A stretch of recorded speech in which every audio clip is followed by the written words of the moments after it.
Me friends and ఫ్యామిలీతో అరుణాచలం వెళ్ళాలనుకుంటున్నారా? This video is for you. మేమైతే Vijayawada to Chennai train through వెళ్ళాము. ఎలా వెళ్ళినా మనకి కాట్పాడి స్టేషన్ అనేది కామన్. కాట్పాడి స్టేషన్ నుంచి బస్ స్టాండ్ వరకు వెళ్ళాలి. 2 to 3 కిలోమీటర్స్ ఉంటుంది. అండ్ ఇక్కడ నుంచి ఆటోలో వెళ్ళొచ్చు. అండ్ ఇక్కడైతే సీఎం స్టాలిన్ గారు వస్తున్నారని చెప్పి ఫుల్ టైట్ అనమాట సెక్యూరిటీ. ఇక్కడ నుంచి బస్ స్టాండ్ నుంచి 2 అవర్స్లో మనకి అరుణాచలం తీసుకెళ్తారు. మేమైతే డైరెక్ట్గా రూమ్కి వెళ్ళిపోయాం. ఇక్కడ మేము బుక్ చేసుకున్న రూమ్స్ వచ్చేసి శివ సన్నిధి. వీళ్ళు 3 మీల్స్ ఇస్తారు అండ్ రూమ్ ప్రొవైడ్ చేస్తారు. పర్ హెడ్ 300 రూపీస్ పడుతుంది ఇక్కడ. అండ్ ఫుడ్ వాస్ అమేజింగ్ అనమాట, చాలా బాగున్నాయి గైస్. నిజంగా ట్రై చేయండి వెళ్ళినప్పుడు. అండ్ ఇక్కడైతే 18 మెంబర్స్ అయితే వచ్చాము, అందుకే రూమ్స్ ఇలా ఉన్నాయి.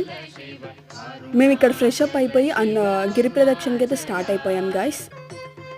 గిరి ప్రదక్షిణ అనేది 2 విధాలుగా ఉంటుంది మనకి, ఆటోలో అండ్ నడక ద్వారా.